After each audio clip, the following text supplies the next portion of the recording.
Good evening, everyone, and welcome to our Responsibilities of Prescribing a Lens on Psychotropic Medication webinar. I'm Michael Struth. I'm the Senior Clinical Manager of Mental Health and Alcohol and Other Drugs here at Western Victoria Primary Health Network. And I'll be the facilitator this evening. Alongside me is Kerry Robinson and Nicole Radford, our project managers of our SPIDER project, which is about supporting people with an intellectual disability and access to health.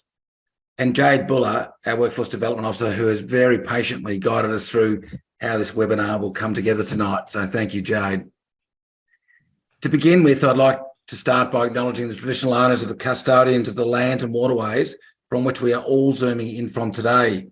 We recognise their diversity, resilience, and the ongoing place that First Nations peoples hold in our Australian communities and that of other countries as well. We pay our respects to the elders, both past and present, and I wish to extend that respect to any First Nations people connecting with us today. I'm here on Gundit Jamara land just to make specific note of the wonderful lands and waterways that I live. We commit to working together in the spirit of mutual understanding and respect and reconciliation, and we support self-determination for First Nations people and organisations.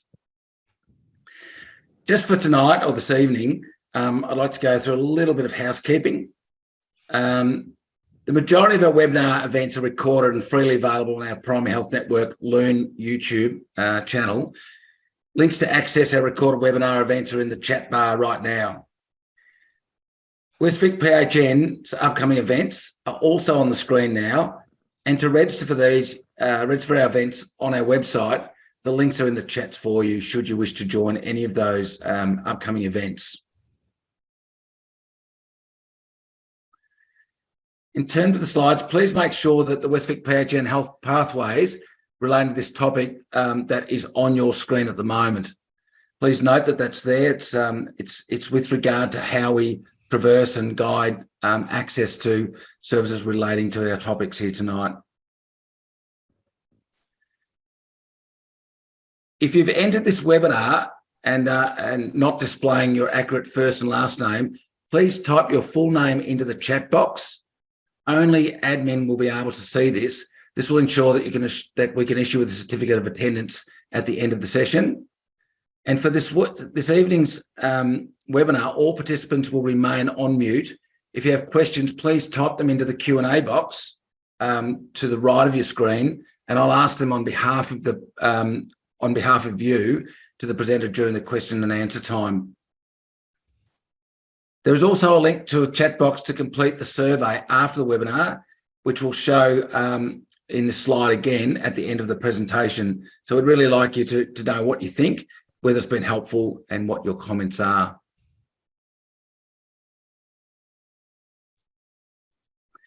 Tonight, we're actually very, very pleased to be able to have 4 presenters and panellists for this evening. Umesh, Chauhan, Professor of Primary Care, Mackenzie Institute for Clinical Research at the University of Central Lancashire. Professor Shoumitro, or Shoumi, Deb, who's a visiting Professor of Neuropsychiatry at the Faculty of Medicine, Department of Sciences at the Imperial College in London in the UK.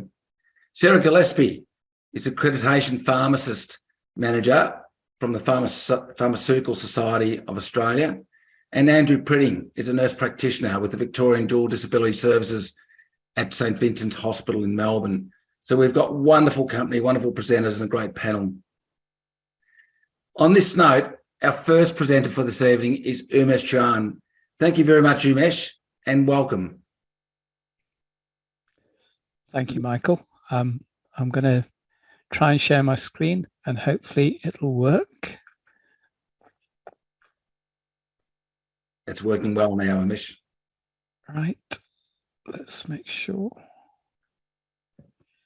So, as Michael said, I'm a Professor of Primary Care in East Lancashire, which is the north of England.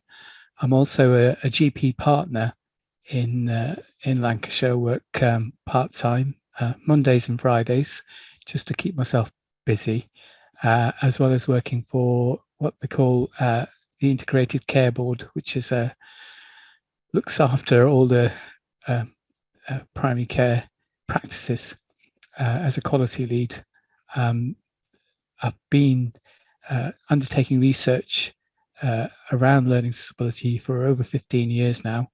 And part of my work previously was to set up the quality outcome framework, which is something that you probably know about in terms of incentivizing GP practices to undertake quality work. And I'm currently involved with a number of projects. One of those is what they call the LEADER program, which is looking at and learning from deaths of people with learning disability and from last year, autistic people. And we look at roughly 3,000 or more deaths every year, and have been doing for the last 7 years. And I will talk a little bit about that through this presentation.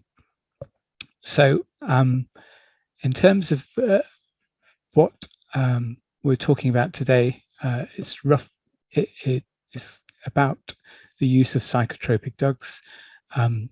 We know that this is a critical problem, particularly in primary care. The presentation of physical and mental illness can be quite confusing, and there's a lot of diagnostic overshadowing that occurs. We know that emotional distress can present in different ways, and there is a difference in terminology, and I know we need to think about that as well, because terms such as challenging behavior or behavior that challenges can be inappropriate, I guess, in some ways. So finding the right terminology is something we probably need to think about. We know that people with learning disability have other conditions. So there is a risk, particularly in terms of what we define as multimorbidity, particularly in terms of diabetes, obesity, epilepsy, that tends to occur at a younger age, and the prevalence is similar in folk in their 20s and 24 age group as it would be in the general population in their 50s. So this is something worth keeping in mind in terms of presentation and management of conditions, and particularly in primary care. I think this is an issue that I particularly like to think about as being the holistic approach. So thinking about managing the whole person's problems rather than the individual condition. And this can be quite challenging for us, particularly when, in my clinical experience, we're not necessarily the initiators of treatment when it comes to psychotropic drugs. So knowing when to stop and start medication can be quite tricky. Psychotropics, I guess it's worth thinking about what we mean, and there are a number of different drugs that would be classified within that. So antipsychotic drugs, antidepressants, anxiolytics, and antiepileptics. Mental health problems generally in people with intellectual disability are more common than in the general population, with a point prevalence of about 30%. Mental health problems are also under-recognized in people with intellectual disabilities. So theoretically, there are more people with problems that we're not recognizing. And mental health and physical health problems can be incorrectly attributed in persons with intellectual disability. So it can be quite confusing, I think, on the whole. In terms of just background general statistics, I'm sure you're all aware of this, but depression is far more common in people with intellectual disability, and severe mental illness tends to be diagnosed with increasing rates over time in people with intellectual disability compared to the general population. And the use of antipsychotics is greater, as well as antidepressants and benzodiazepines in people with intellectual disability compared to the general population. Between 20 to 40% of people with intellectual disability are prescribed multiple psychoactive medications. So antipsychotics and other psychoactive medications are often used off license in the absence of a diagnosed mental health problem or condition, and used primarily to manage behavior, as I've said, to manage what we'd call challenging behavior. And even though there is evidence for their ineffectiveness in achieving this, it continues. And between 20 to 40% of people with learning disabilities, as I've said, are prescribed multiple psychoactive medication, and with 82% of people with learning disability died in 2020, looking at the leader data, with prescribed at least one central nervous system medication. Multiple medications have a short-term potential for harmful drug-on-drug interactions, and long-term risk of side effects include weight gain, diabetes, seizures, heart problems, as well as liver problems, which can contribute to increased health service usage and higher mortality. I think it's worth thinking about multimorbidity because this is not uncommon in terms of practice and what we have to deal with. So people with intellectual disability are more likely to have multimorbidity, which is defined as 2 or more chronic conditions. And the estimate prevalence of multimorbidity in adults with intellectual disability is around 40%. And unsurprisingly, in addition to high rates of multimorbidity, there are high rates of polypharmacy common in people with intellectual disability. The concurrent use of many drugs, particularly psychotropic drugs, increases the risk of individuals developing adverse effects.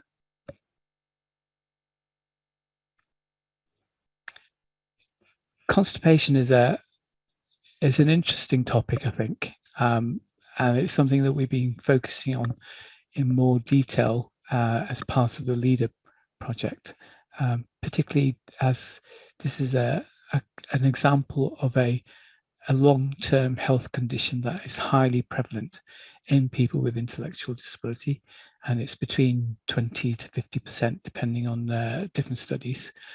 And we know that psychoactive and psychotropic medications are more likely to cause or as a side effect of that. And we've looked at currently at what we call a deep dive in terms of leader data, and that's identified this is a significant problem, with over 50% of people with underlying constipation having 2 or more medications which are commonly cause constipation, and 40% had a clinical diagnosis of constipation in that. So we looked at coded data as well as what the reviewers found in their review of all deaths. That included patient data in terms of talking to families, as well as looking at clinical data held by practices and hospitals. So what have we been trying to do in England? You may have come across the STOMP agenda, which is stopping over-medication of people with learning disability and autism, or both, program. And that's been going since 2016. And it's a collaboration between NHS England and the Royal Colleges, the Royal College of Nursing, Psychiatry, General Practice, and Royal Pharmaceutical Society, as well as British Psychological Society. And it's focused on trying to look at the long-term use can lead to side effects, such as we've said, in terms of weight gain, organ failure, and causing death. So there's been a significant program to try and raise awareness in clinical settings, as well as hospitals and families and carers, to see if we can try and reduce the use of psychotropic drugs. And what we have is data that's being collated over the last, since 2016, that's focused on the different psychotropic drugs. So what we have is data that's been collected from roughly 60% of practices using the EMIS software system across England. And between 2016 and 2017, there's been a significantly larger percentage of patients with learning disability that were being prescribed antipsychotic compared to people without learning disability, nearly 16%. And what we've seen over that times up to last year, there's been a slight reduction in overall use from 16 odd to 15% to 14.8%. And that's not significant, but it is a downward trend. So that's optimistic, or being quite encouraging for us to think that perhaps that we're having an impact in terms of the use of antipsychotics. And if you look at use of other drugs, similarly in terms of use of epilepsy diagnosis and use of epilepsy drugs, there's been a gradual downward trend over time, but still significantly more so, the use of more so in people with the intellectual disability compared to the general population. However, when we look at the use of antidepressants, if anything, there's been a gradual increase over time, which is concerning in some ways, because it would suggest that perhaps we're not, well, I guess we need to look into more detail. Is this an actual reflection in terms of picking up depression and treating it, or is this just a change in our behavior in terms of first-line management of medication?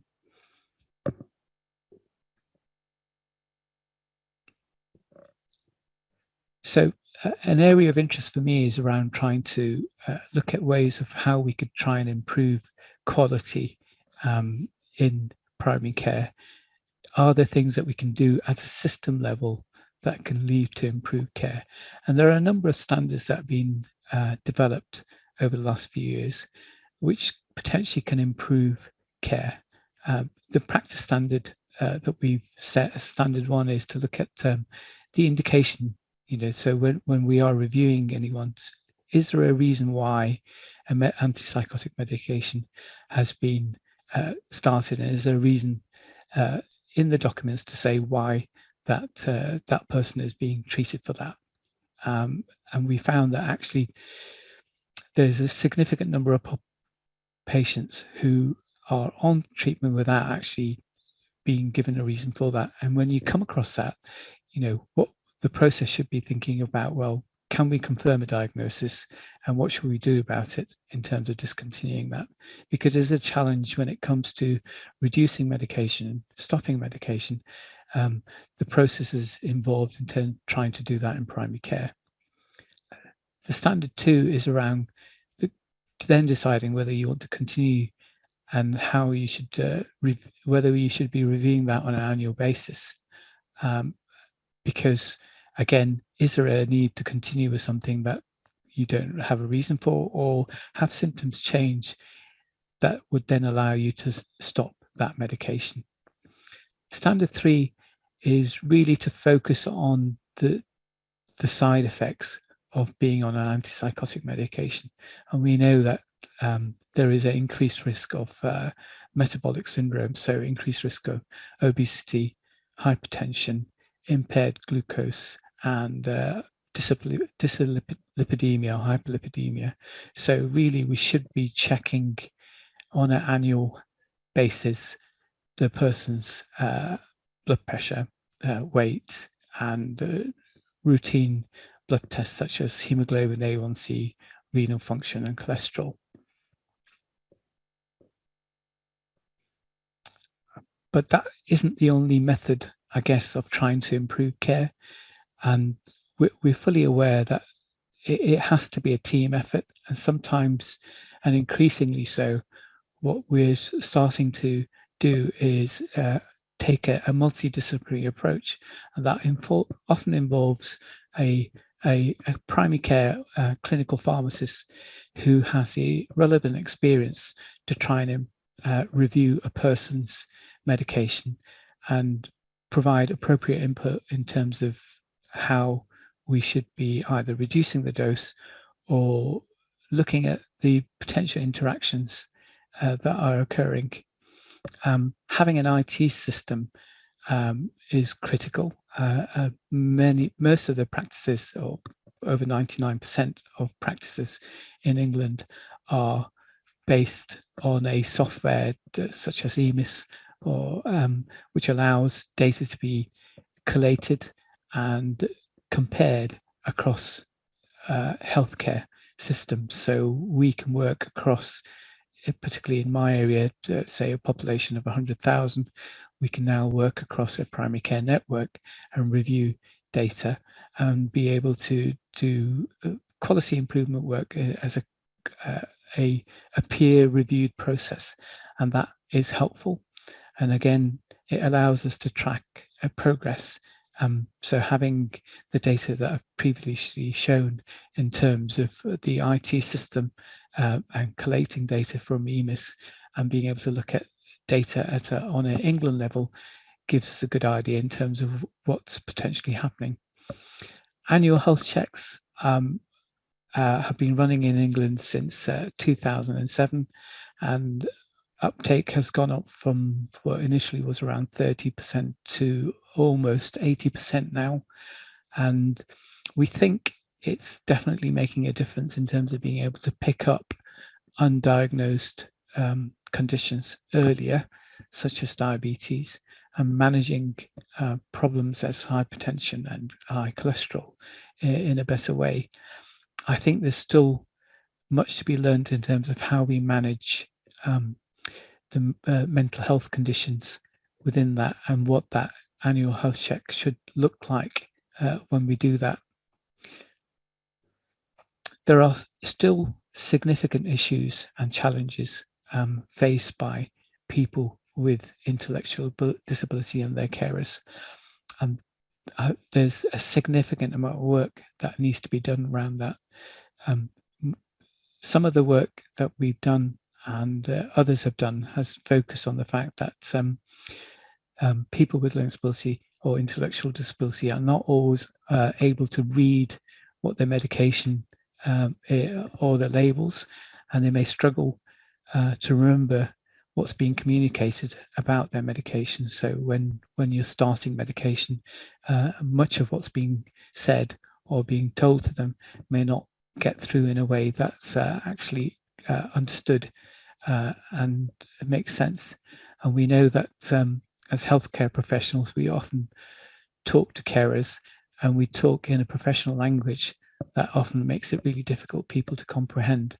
And given that people with intellectual disability tend to be highly compliant with medication, it can be quite difficult for them to understand why they may be on that and when they really should be stopping something beyond a reasonable time, of course. So we know that they don't always know why they're taking medications, and we know that they're not always being made aware of contraindications or alternative therapies. And there is a significant problem when it comes to alternative therapies in terms of psychotherapies, that they're often not available or being tested within this group. So there are significant challenges faced by people with intellectual disabilities and healthcare professionals in terms of what's available for them in terms of alternative therapy. So there is ongoing research, and we're lucky to be part of that in terms of trying to look at what we can do to try and understand better what might be happening around that. So we're planning some surveys and focus group work to understand people's experience of being on medications that are supposed to be for their mental health and what their understanding is. We'll also be talking to healthcare professionals about their experience of trying to manage and start medication. There are tools available, for example, for the general population, particularly the elderly, something called STOP, that's been translated into guidance in primary care that recommends or triggers software within clinical systems to say, look, are you sure you want to continue with this particular medication, particularly in terms of anticholinergic effect, but also triggers clinicians to think about whether they should be starting somebody on a laxative. So there's plenty of scope to think about what we should be doing within primary care or within the community to try and improve the quality of care for people. But I think there's a lot more work to be done. And I'm hoping today will be a good start to think about the challenges that we face within primary care. And the last slide is just to say thank you to Christina Roberts. And although I have put a Twitter hashtag on there, I recognize the fact that I can't use the bird anymore and I have to do the X. But thank you for listening, and I look forward to answering some of your questions.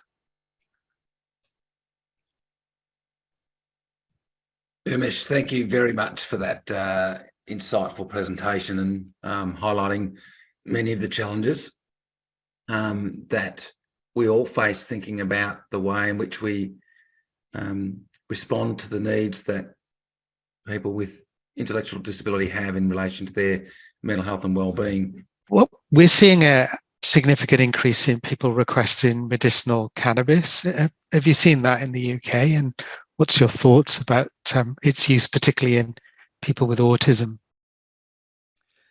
So I think a year ago, there was a particular interest in terms of certain oils, more so in terms of people being treated for epilepsy. It is a trend, and there is an increasing awareness. What we're lacking is the evidence, particularly in people with autism, and how well it works. I think a larger problem, or potentially, is the fact that there's a significant element of self-medication that occurs, and we're not aware of whether that person is taking those medications already, and whether they, are openly happy to discuss that in the first instance. I think many of these are so much more easily available and distributed than available on prescription that people tend to take the path of least resistance. And probably cheaper to buy it illicitly. Yes. Given the fees some parents say they're paying for the official product. Terrific. Thank you, Andrew. Thank you. What I might do, there are a number of questions that come up in the chat, but what we might do is direct them to the end of the sessions, just so that we can actually have a whole panel response, because some of the questions that are coming up will actually cross over into some of the other topics, and I'd like to draw on the knowledge of all the presenters tonight as we move through. So thank you very much, Umesh. Dr. Shoumi Deb has a presentation here tonight on rationalising psychotropic prescribing for people with intellectual disabilities. This is a video that's been put together by Shoumi, and yeah, we'll play it from the start, and it takes about 35 minutes. There is if the link is not working well on your video, there is a link in the chat bar that you can link into. It takes about 35 minutes, but hopefully this runs very smoothly. So I think we'll just play it away for now. Thank you. Hi, I'm Shoumi Deb. Thanks for inviting me to do this presentation. I'm going to be brave enough today to tackle this very difficult issue of prescribing psychotropic medication in general, but antipsychotics in particular for people with intellectual disabilities. So in other words, rationalizing psychotropic prescribing for people with intellectual disabilities. Before I move into the issue of deprescribing, I'd like to make a case for this by discussing why it is necessary to deprescribe. Now, I'll start with this slide, what I call antipsychotic prescribing mismatch. Antipsychotics, as you know, are primarily licensed for treating psychosis and mania. So let's look at the rate of psychosis in people with intellectual disabilities and the rate of antipsychotic prescribing.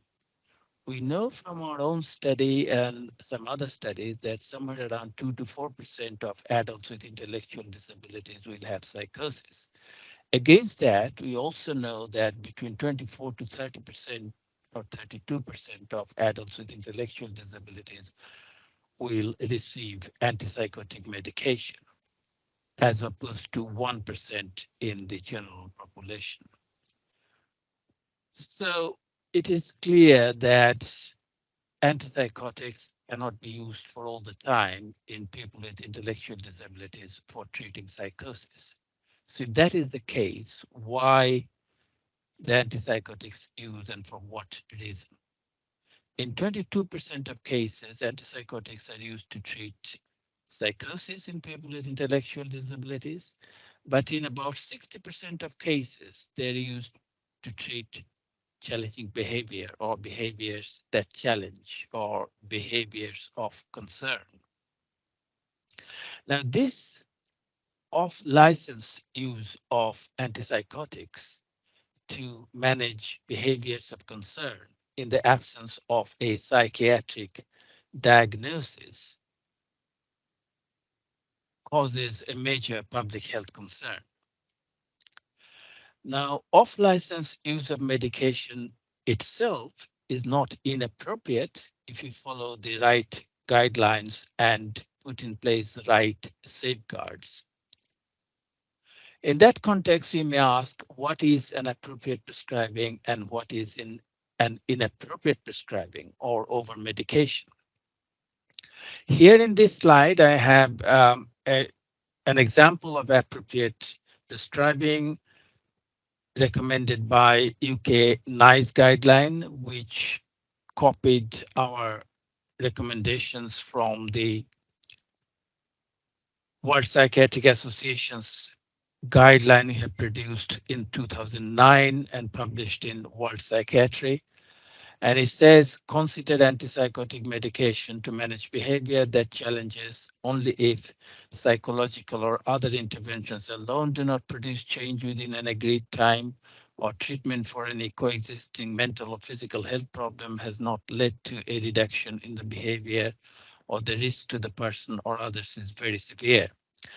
Only offer antipsychotic medication in combination with psychological or other interventions.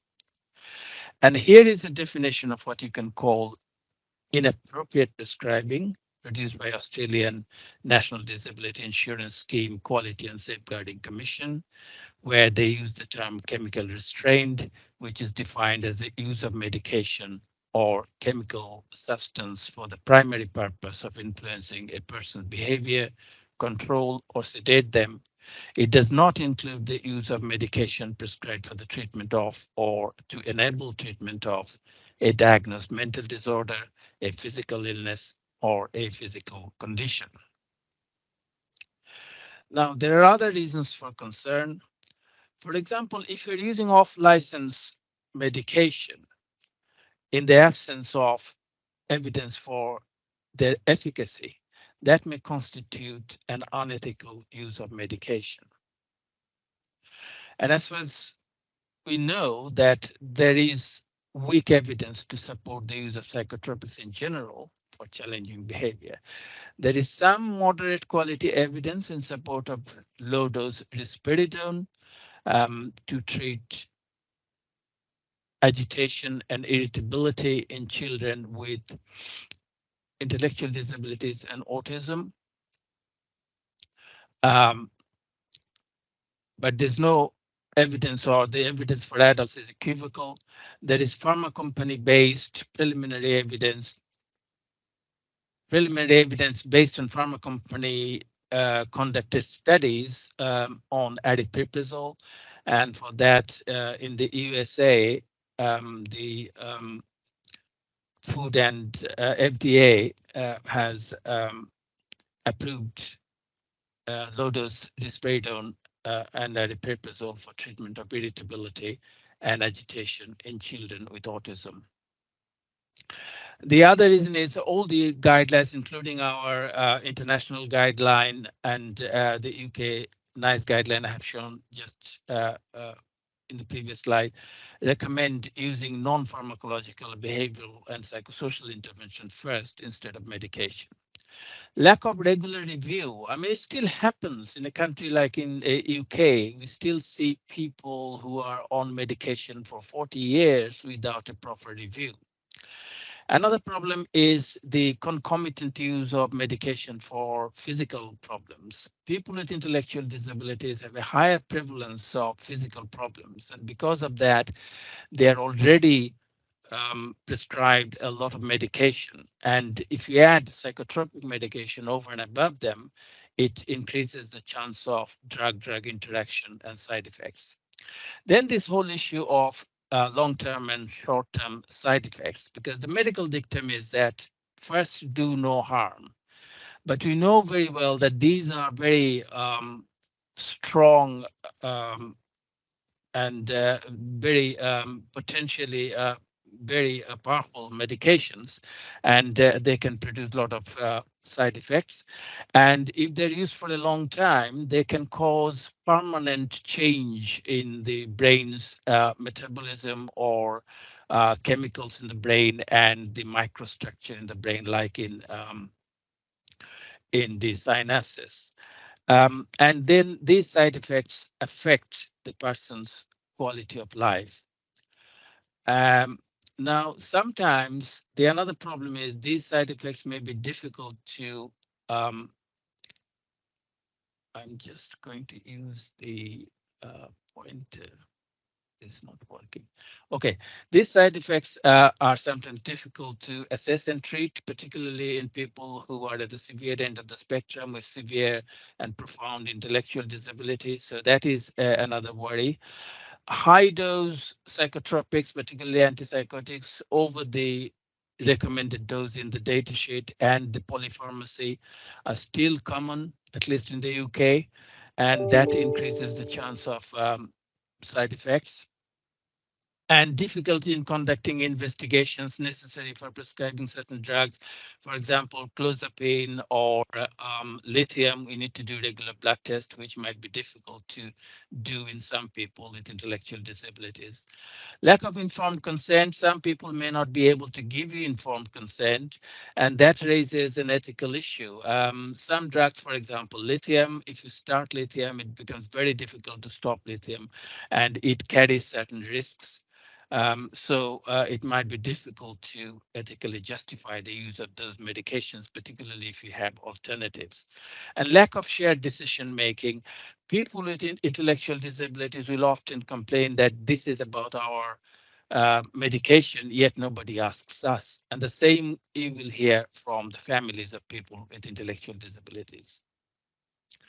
Moving into antipsychotic withdrawal studies, I have summarized here some main ones here. And on this column, you see the proportion, the percentage where it is possible to totally discontinue antipsychotics. And I'll highlight two things here. One is that a reasonable number of patients can be withdrawn from or totally discontinued antipsychotics, 44%, 61%, which is an encouraging number. And the percentage for whom you can withdraw antipsychotics totally has increased over the years, in 25% in the 1996 study, and then 33% in 2000 study, and then 44% in 2014 and 61% in 2018, which again is encouraging. There are more people who had dose reduction of 50% or more, or may not had total discontinuation. One of the worries is the reinstatement of medication. In the recent studies, we have seen that between 16 to 20% of cases, the medication could have been reinstated within 12 to 14 weeks time frame. However, in our own study published in 2019, we didn't see any reinstatement at 12 weeks follow-up, which is again encouraging. Now, these data show you what's happening on the ground. This online questionnaire survey of UK psychiatrists' practice in the area, particularly in the last 5 years following the STOMP initiative. STOMP is an UK-based initiative produced by NHS England in order to try to reduce over-medication of people with intellectual disabilities.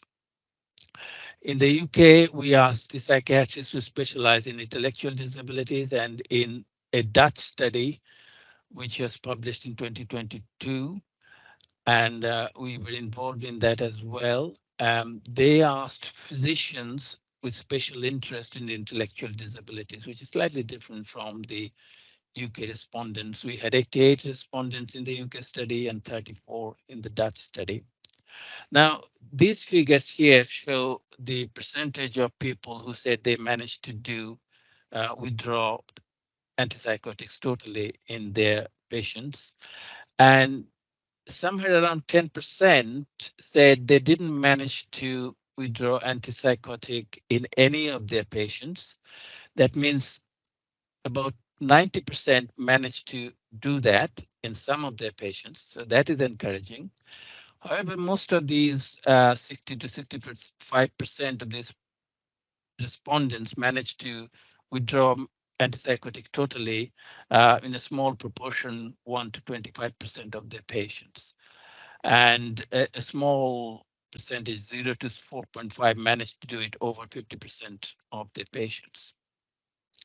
But there are some where it was possible to reduce the dose by 50% or more, but total discontinuation was perhaps not possible. I mentioned about the worry about reinstatement. Here in the UK study, 35.2% said they didn't have to reinstate the medication within 12 months, which is encouraging. And where they had to reinstate the medication, the proportion is small, 1 to 25%, but only in about 12% of cases they had to reinstate in over 50% of their patients. Now, what happens when you withdraw medication? In most cases, you will see an improved quality of life in the person due to fewer adverse events. So you will hear comments from caregivers that this person has lost a massive amount of weight now after the withdrawal of antipsychotics. They're much more animated, they take part in activities, they mix with people, they're more integrated in the community. So sometimes you see massive change in their quality of life. However, and there's a big but, however, that in some cases you might see deterioration in behavior upon withdrawal. So this gave bad press, but one has to consider why there may be deterioration in behavior. And if you understand that, maybe your anxiety would be elevated. First thing to consider that there may not be any relationship between the withdrawal itself and the resurgence of behavior of concern, although people would tend to blame the withdrawal process. So in that case, you have to do a full, fresh formulation of the causes and the effects of the behavior and the person manifesting the behavior. There's no point just going by what happened 40 years ago and what formulation was then done what diagnosis was then made. You need to take a fresh look, and it has to be multidisciplinary, and it has to follow a biopsychosocial approach. Why biopsychosocial approach? Because we know that behaviors of concern can be caused by so many different things: physical cause, psychological or psychiatric illness, environmental reasons, and so on and so forth. And often we know that behaviors of concern are a means of communication for the person with intellectual disabilities. Physical problems could be quite prevalent in people with intellectual disabilities, and one common thing like, say, pain, bodily pain, which could be caused by toothaches or headaches or acid reflux or constipation, conditions that are quite common in people with intellectual disabilities, may lead to behavioral change. So pain, bodily pain, could be at the top of your suspicion list when you see behaviors of concern. Psychological things like stress, anxiety, trauma, abuse, lack of coping mechanism because of low cognitive reserve, etc., can lead to behavioral problems. Some psychiatric problems, some psychiatric illnesses can lead to problem behavior or behaviors of concern, but not all psychiatric disorders will do that. And similarly, not all behavioral problems are due to a psychiatric illness. So you got to be very careful there. Sometimes psychiatrists will use a diagnosis of psychiatric illness to justify using medication. Sometimes they'll say, oh, this is an atypical bipolar disorder or atypical personality disorder. There might be it may not always be a conscious bias, but there could be an unconscious cognitive bias. They try to fit that into a box according to their medical training. And then, of course, environmental causes, lack of support and wrong environment, wrong peer group, etc. All these can lead to behaviors of concern. So you need to have a very fresh, new approach to the whole problem and have a new formulation. Sometimes there could be unmasking of an underlying psychiatric disorder. This is not common, but what is more common is this. There's the withdrawal side effects like agitation, sleep problems, more importantly, extrapyramidal side effects like dyskinesia, akathisia. These could all lead to behaviors of concern. So this is something important to keep in mind, but most of these will improve over time. So that is also important to keep in mind. Nocebo effect, this is the opposite to placebo effect, what I call the carer's worry. Caregivers anticipated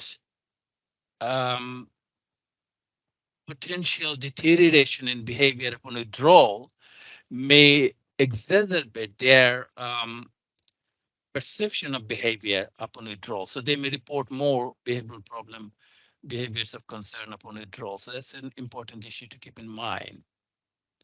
Now, I mentioned about the UK Psychiatrist online questionnaire survey. In the same survey, we have also asked them to fill in a free text box their experience, both positive and negative, in withdrawing antipsychotic medication. And what we have in this slide, on the right-hand side, the usual concerns and complaints that the psychiatrist will come up with, and these are well rehearsed. But interestingly, on the left-hand side, we have many psychiatrists in the UK who came up with very positive attitude towards STOMP and reducing over medication. So for each of these, for example, the negative experience would be the defensive practice. Some psychiatrists in the UK will say, well, we don't want to upset the apple cart, and if the patient is settled, we don't want to make any change. Whereas others said there's a positive change in their attitude and prescribing practice. There's a common complaint about the lack of joint working, particularly social services. Families, some said that the barriers, they will prevent them from withdrawing medication, lack of awareness among GPs and their engagement. Against this, where there are good community um, initiative where they got everybody together to implement STOMP, and they're quite upbeat. They said there's improved multi-agency working in the local area, there's improved engagement with families, better awareness of STOMP issues among multidisciplinary teams, GPs, and families. So it depends on the area and your attitude. Everybody said that there's better response on dose reduction rather than complete discontinuation. That's okay. Those who are upbeat, they said that decreased medication-related adverse events led to improved quality of life. This is something I've already mentioned. Some are pessimistic about STOMP and concerned about lack of resource, which is a common complaint, but some are very excited about STOMP, and that led to increased confidence even in the absence of resources. Some said buck stops with us because we are 24/7 service. Others said it's a good example even for the trainees. Lack of time to carry out reviews, another very common complaint, but those who are upbeat, they said regular reviews should be part of the routine clinical practice, irrespective of STOMP. Interestingly, many of those who are enthusiastic about the process highlighted many unmet needs, particularly physical issues, which are causing problem before, but were not known to the physicians. But they were all kind of explored when they took a fresh look at the problem, as I kept saying, new formulation. This is a Dutch study in which I was involved, and in this study, they asked 7 adults with intellectual disability, mild and moderate intellectual disabilities, who went through the process of antipsychotic withdrawal recently about their experience. And the analysis of the data using framework analysis, we came up with 5 very important themes. First one is the quality of improvement. Many of these people said they were receiving medication for many years in the absence of any symptoms. Some had side effects. One person said his diagnosis was changed recently. Now he has got a diagnosis of ADHD instead of challenging behavior, and then his medication was changed. Knowledge of and information on the withdrawal process helped enormously. Preparing for the possible withdrawal side effects and deterioration in behavior helped. So preparation is at the heart of it. Withdrawal environment, support from staff, family, peers helped.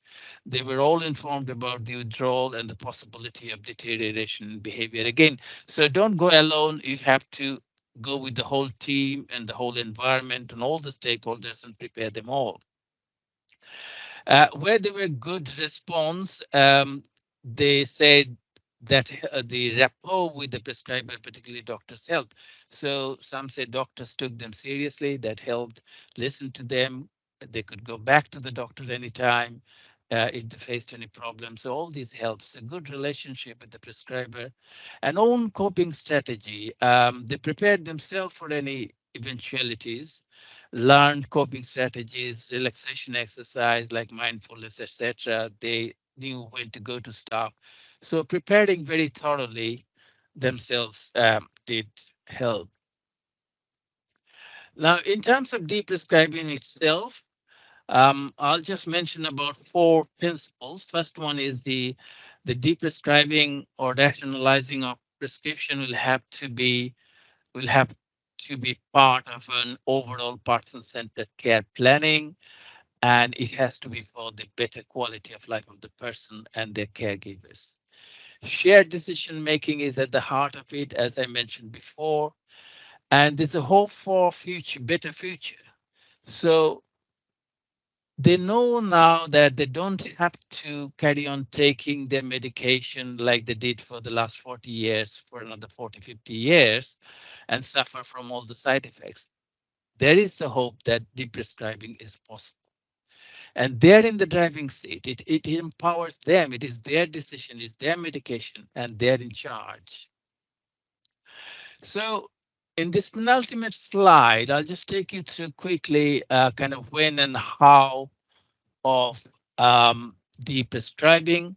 There are certain internal and external factors that could affect the prescribing process, so you have to be aware of them and assess them carefully. For example, if there is a current physical illness or a mental illness, this is not the right time to withdraw medication. And similarly, there's a major life event, if the person is moving to a new house or new staff are moving to work with them, or there's a new peer coming in, that may not be the right time to start withdrawing. Reassessment and reformulation at every stage causes and effects of the behavior of concern. I couldn't stress this enough. I have mentioned this many times. This is fundamental. Don't just go by a diagnosis which was made 50 years ago and the medication has just continued since then. This is important. Prescribing is everyone's business. It is not only the doctor's business or the prescriber's business.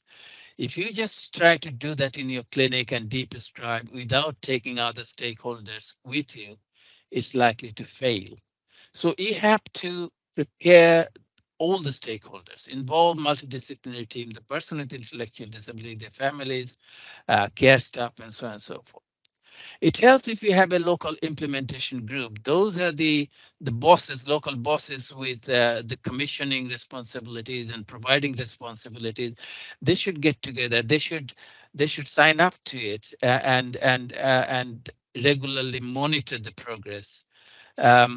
Local champions, we had that in the UK, and that helped people who successfully came out of medication after many years of use, and the families, they said they will help others who are considering withdrawal. So they champion the cause. That helps. You have to have a consensus-based withdrawal plan, taper plan, relapse prevention, etc. It has to be consensus-based. You have to take everybody on board with you and have a consensus-based agreement. Prepare all stakeholders. I've mentioned this several times.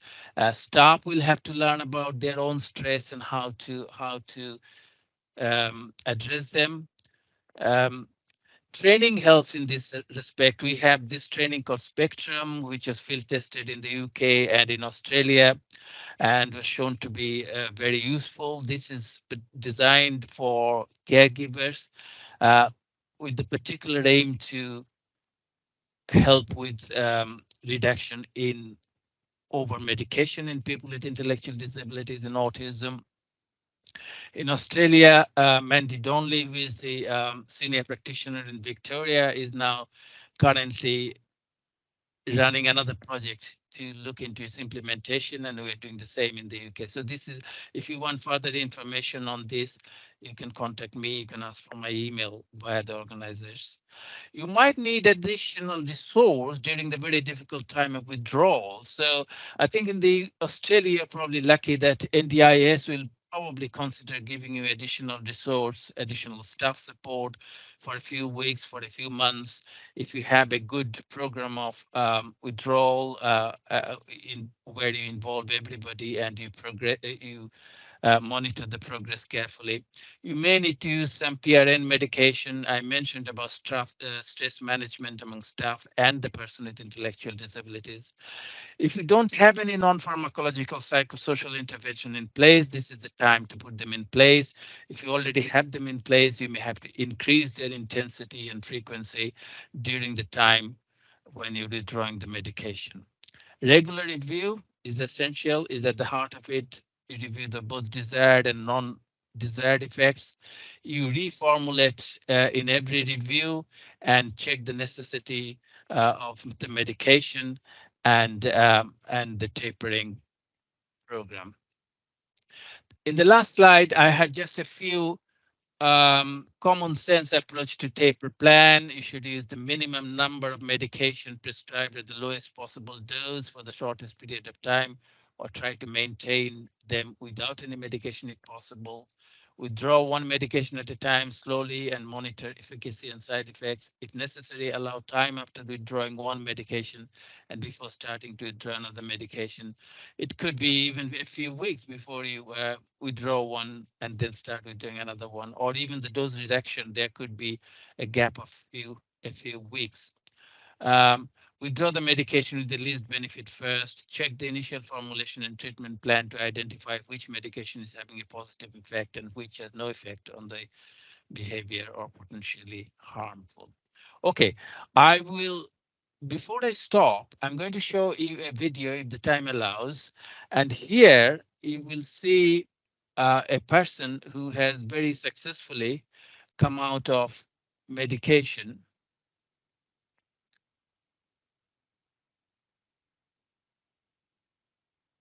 And one of the reasons it is possible to do that because of the support from his caregiver. But his life was in a complete mess before withdrawal, and now he's a transformed person. You will see if you can hear the video. My name's Dave. I was on Clopixel and chlorpromazine for quite a long time. Before I was on Clopixel, I was on chlorpromazine. They gave me injections of that a couple of times, and they gave me the tablet form. And then when I come to see you, you decided, well, we all decided that I should come off it. 22 years. And what were you put on the injection for? No diagnosis at all. Okay. Did you feel that the injection helped, or were you? No, the injection didn't help, no. Okay. And I wasn't happy at first, but that assured me that it would go alright, so I took it as Adele's advice and kept myself busy and stuff like that. And then since I've been off it, I've been a different person, haven't I? You have, but I think you were scared of coming off it, weren't you? Yeah, it was a scary thing because you've been on it for so long. Yeah. That you thought your mental health would deteriorate, and it hasn't, though, has it? You've been fine, haven't you? Yeah. And you've succeeded in many ways since doing all this. Dave was a very vulnerable gentleman that was being financially abused by people outside. He had a drug habit and was struggling all round with learning difficulties. But since coming here, we've worked together for quite some time, haven't we? Quite closely. We've achieved many things. Now substance free, which is amazing, isn't it? After all those years. And I don't think since coming off your medication, there's been no change. Excellent. Well, I think for David, it was a very frightening thing because, you know, being on it for 22 years, it was that thought of, well, what's going to happen to me? You know, I needed it. I've been on it for 22 years. I must be on it for a reason. But, you know, talking through it, and we used to have long chats before our meetings, didn't we? There and back, you realise that to give it a go, and we knew that we could always come back if we had a problem. Yeah. So. Well, I think when I was on it, that I was more dopey and not thinking straight and just doing stupid things, basically. Getting in trouble and stuff like that. So how? Well, I never used to be able to think for myself. It's always that medication in me stopping me from thinking and doing shit I want to do. But now I can do things that I want to do. You've been attending courses, haven't you? Yeah. So we've been attending different courses here, which is really great. You know, if Dave needs a scriber, we get one for him. But your writing has come on, hasn't it? You're doing much better. You attend MAP meetings, so group work, which you never did before, did you? You shy away from group work. Yeah. So things have progressed in leaps and bounds for David. Well, if they don't need it and they're strong, come off it. And what do you feel will help them come off it?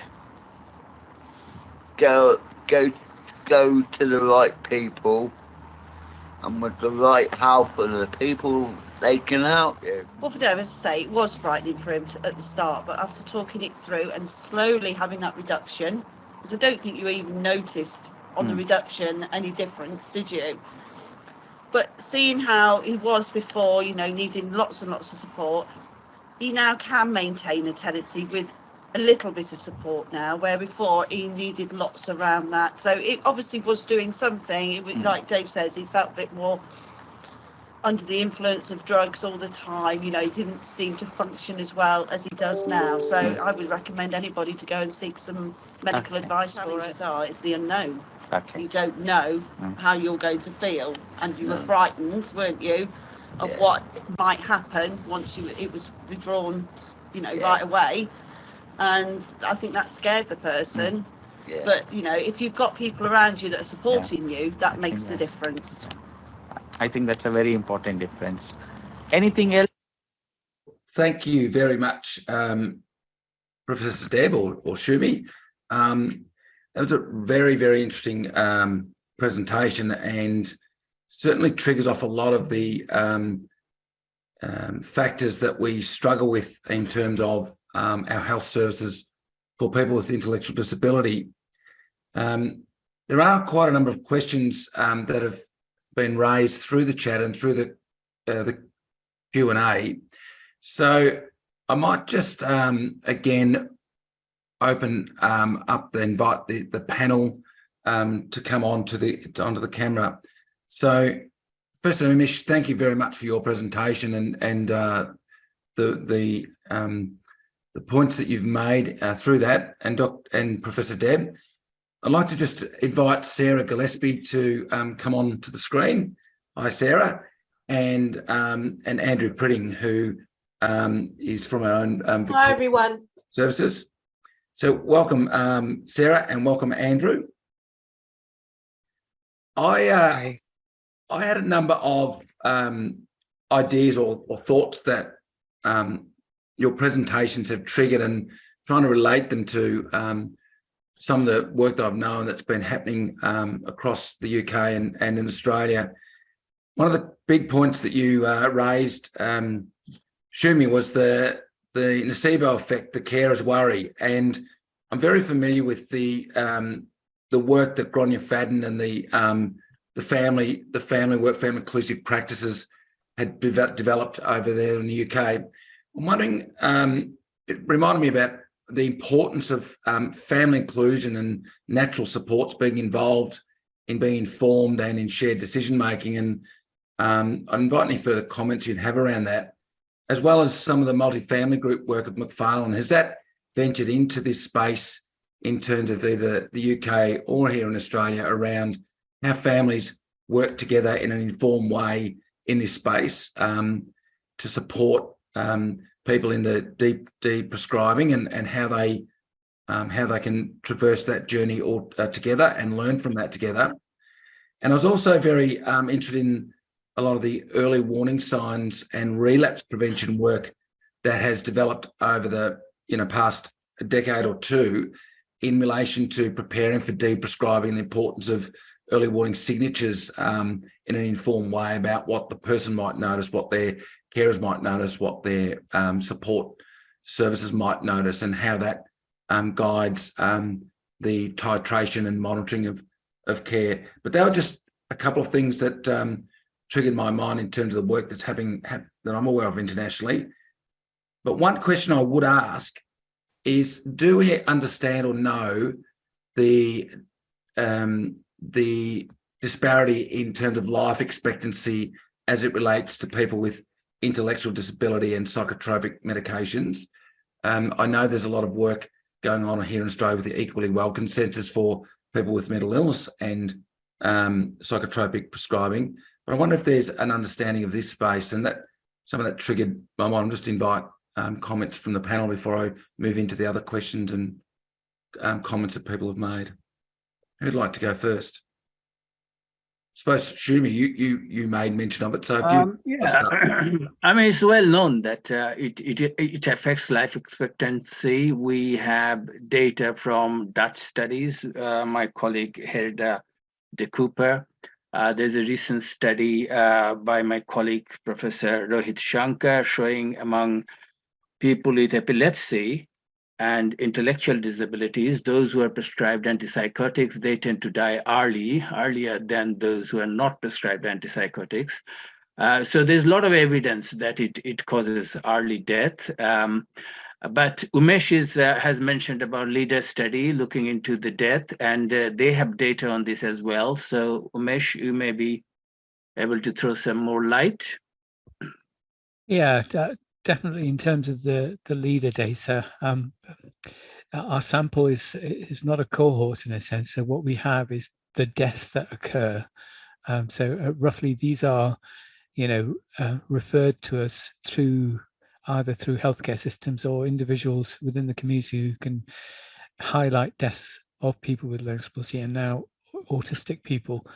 And certainly our data would suggest that, people with intellectual disability are dying 30 to 40 years younger compared to the general population, and a significant number of the deaths that are occurring, those people tend to be on psychotropic drugs. So it's I can't give you a cohort example, but what I can tell you of the deaths that are referred to as a significant number are on psychotropic drugs. Thank you very much. I know the Equally Well consensus talks about a life expectancy of about 20 years younger for the general population who are receiving psychotropic treatments. And so it's a real issue here around the, from physical illnesses, chronic diseases, not from their mental illness and not from an intellectual disability, but other complications that are caused. Andrew or Sarah, have you got any thoughts in relation to this space around reducing? I think if you look at the most commonly prescribed psychotropic that we're aware of, it's risperidone. And if you look at the metabolic risks of risperidone in a population that have very limited control over their lifestyle and a higher risk of metabolic problems in any case, it's undoubtedly going to lead to greater health problems, both in the short and long term. And what we found with our services, people have been referred to us, is that the level of metabolic monitoring is quite poor. A lot of people aren't getting those investigations done. People aren't paying attention to their weight and their diet, and they are suffering from significant problems as a result. I might just, pick up on that point, Andrew, about monitoring.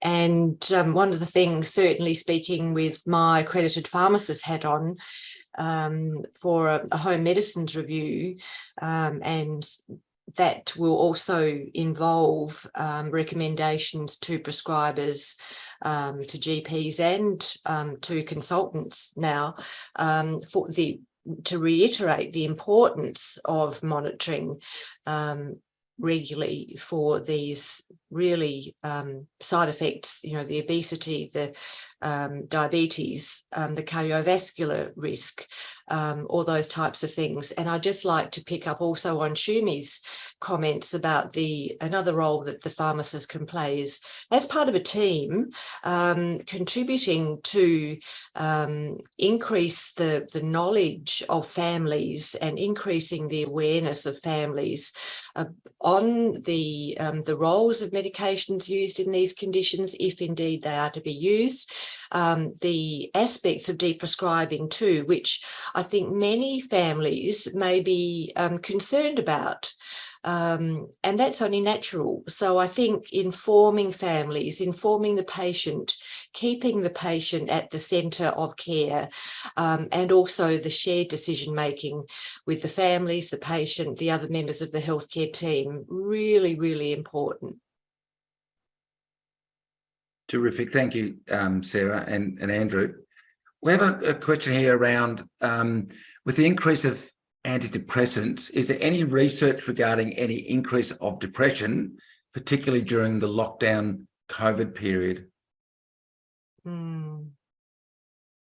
Umesh, would you like? Yes, yeah, there is. I think I can recall at least one paper that looked at our cohorts and undertook a survey of nearly 6,000. I think it's Professor Steptoe, and it's published in the Lancet Public Health, where there was definitely evidence from the survey of people experiencing greater level of anxiety and depression. And I'm sure that it's been replicated. We know generally in the population there was a greater level of anxiety and depression. So why would there not have been greater level of anxiety and depression within this community? And isolation, I think, was probably a greater impact within this community than would be expected or experienced by the general population, I think. I think there were certain groups and populations, and the elderly particularly, so it's a combination. If you happen to be elderly with intellectual disability, there was almost a double whammy effect in terms of what COVID had an impact on folk. Terrific, thank you. And that's certainly represented in our regional, across our region in Western Victoria, around those people with more complex needs. We're seeking enhanced support through psychosocial supports at a much greater rate than what had previously or pre-COVID numbers and activity had been. So thank you. So, something that seems to be emerging as well now is not just depression, but particularly for the autistic group, a severe increase in social withdrawal and an escalation in the intense fixed interests and rigid repetitive routines. That seems to be starting to emerge at quite a high rate. Terrific, thanks, Andrew. Another question was a clarification, probably seeking an explanation about what it means, but there was a mention of anticholinergic effect. I think that you mentioned it, Umesh, in your presentation, but would anyone like to talk to the anticholinergic effects?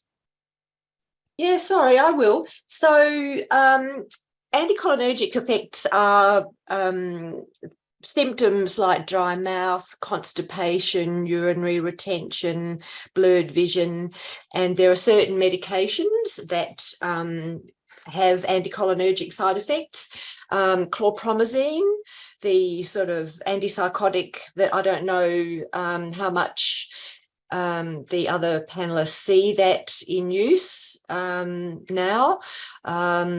But also the tricyclic antidepressants, which may or may not be used. Also, some of the original antihistamines have quite strong anticholinergic effects. And the other one too that is important to remember is oxybutynin, used for urinary symptoms. So there's a score, an anticholinergic burden score that can be given when people are they're experiencing polypharmacy, they're taking lots of medicines. One of the things that we can do is to look at the list of medicines and work out a score in terms of the anticholinergic burden.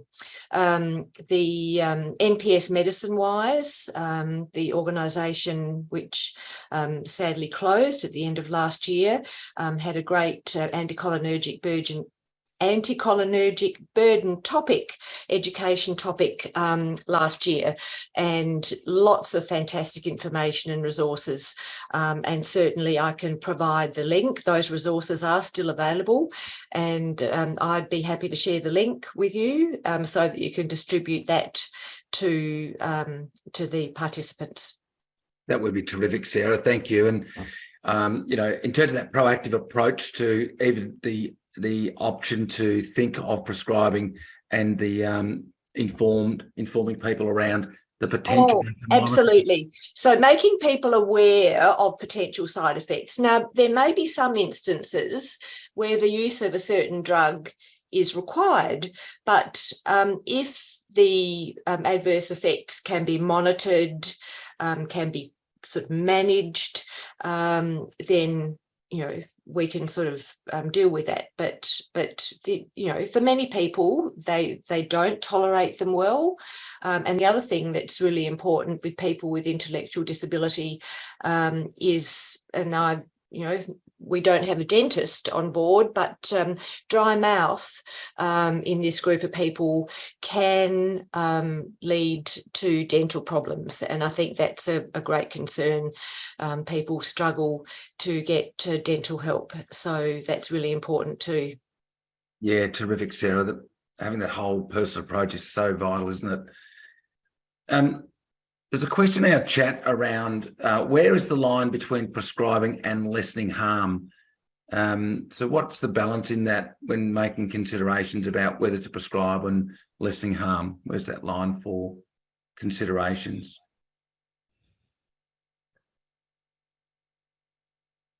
Maybe Shoumi? Yeah, I mean, it's a $100,000 question. What do you mean by harm? It's physical. As you know, in the NICE guideline, they say that if there's a severe problem, there's a danger for somebody to be hurt or other people to be hurt. So you can consider medication. But it's at the end of the day, it's always the question of weighing up the advantages against the risks. And the whole issue of evidence-based. And we have done a lot of work on the evidence-based. We've just published a paper on systematic review and meta-analysis of antipsychotics among adults with, and not adults, the whole population of autism and intellectual disabilities. And we have definitely shown from the RCT data that there is definite harm from using these medications. So we know that there is definite harm. We are not quite sure about their efficacy. There is some evidence of efficacy of some drug in some form and in some lower doses and so on and so forth. So that has to be kept in mind. I mean, one of the problems is we keep saying about the alternatives to medicine. Psychosocial and behavioral intervention and so on and so forth. And as you'd imagine, one of the reasons that medicines are used is because of lack of efficacy of those interventions. And this is a major problem. And psychosocial interventions will work in some cases and it won't work in other cases. It's a bit like the medication. Medication will work in some cases, it won't work in other cases. In case of medication, there are biological factors like genetic risk factors and so on and so forth, which will determine where it's going to work and where it is not going to work. Psychodynamics, psychokinetic, pharmacodynamics, pharmacokinetics, etc. In terms of non-medication interventions, they're more likely to be affected by the personal issues, the person who is actually implementing the positive behavior support or support plan. We had a paper from Australia, from Flinders University by Alinka Fisher, showing that PBS plans don't work in many cases because of various reasons. And one of the reasons is that it is seen as kind of alien to the staff who are asked to implement it. Somebody comes from outside, they devise a plan, and then they ask the staff to implement it. So again, there's lack of this shared decision making. They don't own that plan. So yeah, there are good PBS, there are bad PBS. So So when you talk about harm versus advantage, you'll have to weigh it up for both medication and non-medication interventions, yes. Thanks, Shoumi. I might invite Andrew in terms of your role and what you see coming through the service that you provide, because quite often, concepts around reinforcement, whether it be negative reinforcement, classical conditioning, and people really understanding what those behavioural interventions are and what they mean. What's your experience of that, Andrew, in terms of what you see in the specialist area of service that you provide, and what's your... I find the general knowledge of behaviourist principles amongst virtually everyone is quite negligible, and the ability of most support providers to carry out an effective behaviour support plan it's usually quite poor. There's inadequate support, as you've identified. There's usually an external provider brought in to draw a plan up, often without involving the person themselves or the people that'll have to carry that plan out. Quite often there's not sufficient training. You have highly complex people being supported by quite inexperienced and undertrained support workers. There's not much in the way of review going on in terms of proper review. Does this behavioural intervention actually work or not? And I think probably there's been a move away from the actual principles of applied behavioural analysis, which we know do work in if you give sufficient support. And then when you look at the wider system in Victoria, which is where our service is based, there's a lack of psychosocial interventions generally, and now there's also a lack of psychiatry. So you can't get either psychosocial or pharmacological interventions. So I guess this is one of the great workforce challenges that we have about how the evidence around these psychosocial interventions has been around for a long time now. It's about how we routinely apply them in an informed and considered way, and in a complementary way to any pharmaceutical interventions that target treatment and recovery. So really salient points that you're making. There's some question around again around side effects and menstrual suppression with clients with ASD and ID, but also the question around consent, of prescribing without consent. What observations or comments would you make with regard to informed consent in prescribing for people with the range of disabilities that you're referring to? Maybe Umesh? Okay. I have already mentioned in my presentation about the possibility of unethical practice if you're using certain medication without having evidence of its efficacy and without the consent of the person. And I have mentioned one drug, lithium, which if you start is very difficult to stop, and it has its major side effects and so on and so forth, and difficult to investigate and do the blood levels in someone who has severe and profound intellectual disabilities. So to start somebody on a drug which has major side effects, which is for lifetime, without their consent is a major ethical issue. So we face that all the time. So the only way to address it, at least that's what we do in the UK, is to, first of all, to assess the consent, capacity to consent. Sometimes we just assume that they don't have the capacity to consent, but you really have to try your best to use pictorial means or other easy read format and etc. Try to communicate with them to make sure that they are able to consent. So just don't take it for granted because they have learning intellectual disabilities. They don't have capacity to give consent. But those who are at the very profound end and can't give consent, it's a question of acting in their best interests. And we here in the UK, we go by the multidisciplinary team. We then set up the multidisciplinary team, we involve the family and have a good discussion about the pros and cons of a particular intervention. and then decide what's in the best interest of the person. And also, I mean, you may have this in Australia, we have in the UK, legal advocates, independent advocates. So sometimes they are brought into the picture if it's a rather tricky issue about a particular intervention, maybe a surgery, maybe where we require anesthesia. We bring independent advocates in. So this is the only way we can probably work in the best interest. Yeah.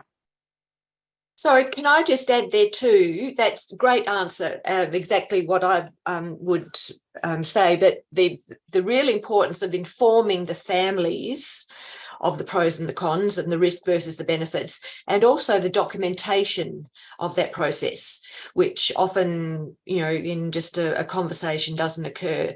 So the documentation of the discussion around informed consent and the shared decision making that went on to come to that decision, I think is really important too. Yeah, vital, Sarah. Thank you. I think the process in Victoria is clearly set out in the Medical Treatment and Decision-Making Act. Yes. Which proved a problem for us last week, as we were trying to withdraw a person from her medication, and she was aware of the act and said, I'm not giving my consent to reduce my medication. I want to leave it as it is. And I know my rights, and I've got the right to stay on it. I'm very aware of the time. There are a couple of quick questions that might, if we could get a quick response. Can psychotropic use primarily cause dystonia or dyskinesia? It will be a matter of type, but maybe Shoumi? Yeah, it's a well-known side effect. Akathisia, dyskinesia, yeah, a part of extrapyramidal symptoms. There is this discussion or debate over almost last 2-3 decades whether the newer generation antipsychotics are better in that sense, in causing less extrapyramidal symptoms than the older generation. But again, I mean, maybe they might be slightly better, but there still happens. Even the very serious side effects like neuroleptic malignant syndrome, which you thought maybe not happening with newer drugs like risperidone. But anecdotally, you know that, yeah, I mean, they can happen with even the newer antipsychotics. Yeah, definitely. Thank you. One of the questions was, could you comment, the panel, on good practice when integrating medication changes as part of comprehensive positive behaviour support programs? What might this look like? You'd like to take that? Just again, the last slide that I mentioned was around trying to, the research that we've started doing is through co-production. So primarily, we've got to a stage where, you know, decision making, answering research questions has to start with a co-production element, really. So good practice is about creating an environment where questions are addressed in a way that allow others to input into that process. And that's a critical element, is, you know, our decisions being made through an environment where families can input into it, can people who are actually being treated in that way have an opportunity to inform the decision making. I think there are so many elements of what we're doing that we're missing in terms of, for example, you know, even managing obesity is so tricky without a therapeutic, you know, taking medication as a way of trying to deal with that. So very few programs that have been proved to be effective when we want to design an environmental way or a community-based program that would work. So we really need to look at everything that through the lens of co-production and start from the outset in terms of how we want to move forward. I mean, very quickly, sorry. Yeah. Two final points, Sarah. Sorry, just quickly add, in an ideal world, we'd all be meeting regularly. We'd have members of a multidisciplinary team with the person with intellectual disability and their family, and patient-centered care, shared decision-making in perhaps a case conferencing environment. But I think that's something that we can all strive for. Very good point. Yeah, very quickly, on the issue of, are you finishing it or have we run out of time? Yes. Very quickly, on the issue of PBS versus medication, sometimes we use medication to start with to implement PBS, because PBS will take time to show effect. So that happens, but you got to be very careful. Once you start the medication, you are on a slippery slope. It becomes very difficult to withdraw. But yeah, I mean, there are occasions when you can combine PBS with pharmacological treatment. Yeah. Wonderful. Then at this time, I'm very aware of the time now, and I'd really like to thank you, Umesh, Shoumi, Andrew, and Sarah for the wonderful detail that you provided tonight and the responses that you've made. If we could just make a final comment to everyone that's presenting, would you please make sure that you complete or put in the chat bar your full name relevant to your attendance for any certificates that you might be requiring, and also request that everybody completes an evaluation survey so that we can actually really guide our next steps about what you're finding helpful, what's useful in the translation to your practice environment, and what more we can do and need to know in this space that would be helpful to you within our Western Victorian region. So again, thank you very much to our presenters and our panel. Have a wonderful night, and please stay warm. Thank you.